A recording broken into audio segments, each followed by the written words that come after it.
get closer to the dog. Is it okay with the barking, or we'll wait Yes, for it to stop? go ahead. Yes, it's okay.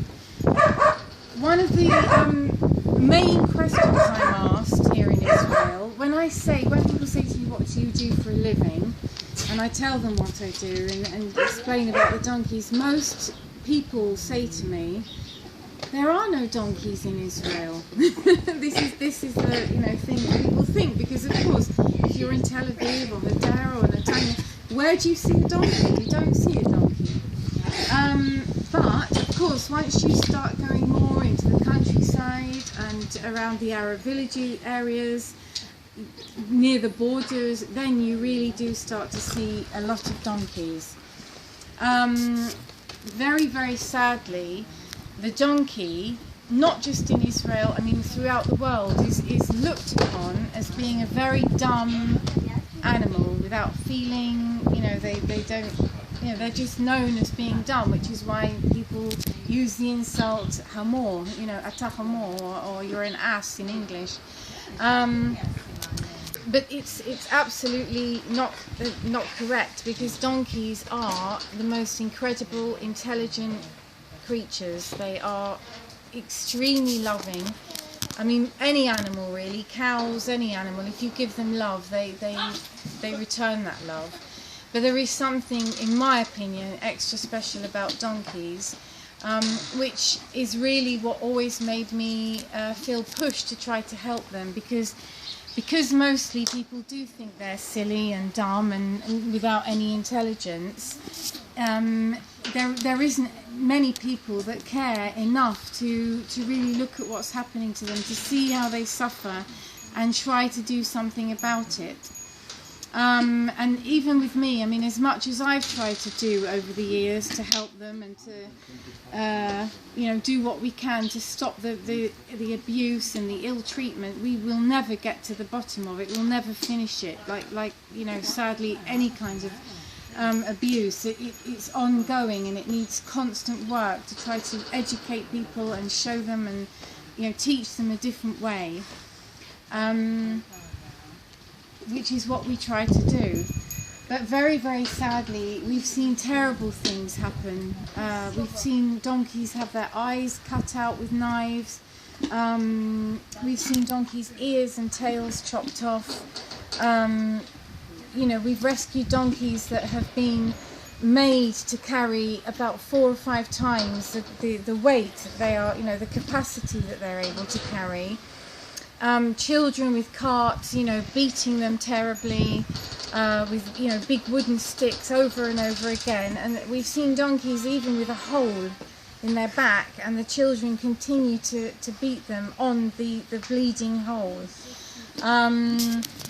The abuse to donkeys and horses, but because I think horses tend to be more valuable, in a money sense than donkeys do, they usually are a little bit better cared for because they're more valued. But donkeys are, the other thing with donkeys as well is that they tend to be able to suffer so much in silence. Horses, usually if something's wrong with a horse, he will let you know, or he'll kick, or he'll neigh, or he'll rise up. And with donkeys, they literally just take whatever is coming with their head in humility, really. They're such humble animals, and I really think that that's why they are abused. And I think also because children, especially, in the West Bank and places, children just have got no concept that an animal is a living being. I know that a lot of the children themselves live in households where there's abuse and things anyway, but with animals, we've sometimes taken children, Palestinian children, and asked them, what does a donkey mean to you? And they've actually said, I'm told that a donkey's dangerous and don't go near a donkey because they kick and bite.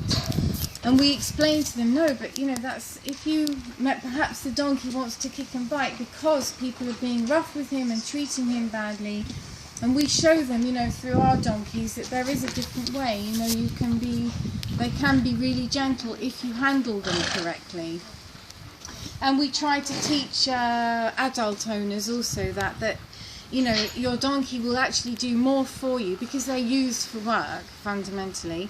If you treat your donkey well and give him what he needs and be gentle with him, you'll get more out of him. He'll be happy, you know, to work for you and help you, because that's in their nature. You know, they are in their nature is very, very loving, and they'll do everything for you if you do for them. So that's what, you know, sadly I'm no longer involved with my previous charity that I set up, because new people joined and we had major differences, and for me it was just important that my work continues. Doesn't matter, you know, whatever else, but I have to continue my work to help these animals. So here we are today in our little sanctuary here in Bקלנסואה, and we really decided to be in Bקלנסואה. It's not an easy area to be at all, because we get so many abused animals, and one of my worries is that we're going to be full you know, before we know it. Oh, that wasn't me. Oh dear. They make you laugh as well. So yes, we're here in Bקלנסואה. We decided really that Bקלנסואה would be a good place to be. First of all, we got this little area of land very, very cheaply, and obviously because we don't have funds, our funds are so limited at the moment. So it was a brilliant opportunity to take this little piece of land for 2 years. And of course, we feel that not only do we want our sanctuary for the animals, we want to try to bring the local kids. You know, we are surrounded here by Bedouins, families, Arab schools, and of course it is our goal to, you know, once we get a little bit more organised here, we want to start to bring children from the schools, from the Bedouin families, try and bring them and just have fun, you know, just to see that an animal doesn't, you know, it's not there to be abused, he's there to be cared for. And we think that by bringing them here and showing them that and giving them little, you know, fun things to do, or, you know, there's a way to get to children. We've done it before and we think we can do it again. I mean, we'll never be able to get to all of them, but we have to try, you know, one is better than nothing. So we're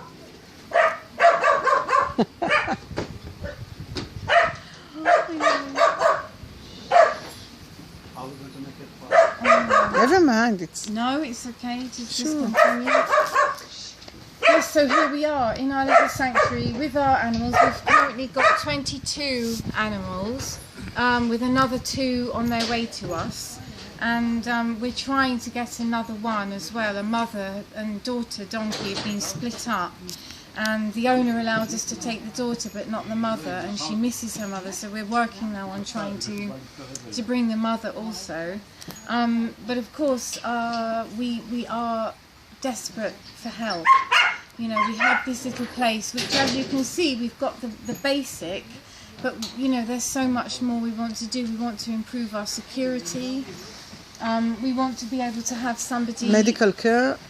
What about medical care?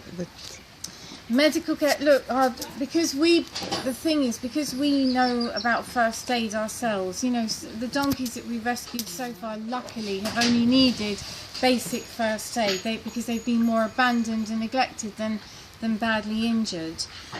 But yes, when we get a horse, I mean, we have had to put a few horses down since we've been operating, because they were just in such a terrible condition.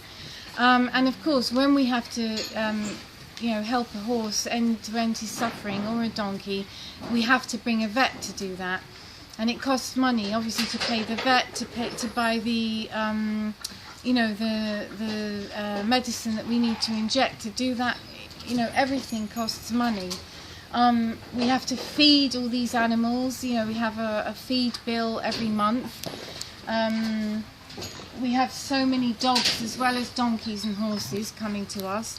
I think, you know, because Bקלנסואה is an area where there's so many stray dogs, that they seem to sense that there's this little haven in the middle of Bקלנסואה where they can come and they'll get some love, they'll get some food and water.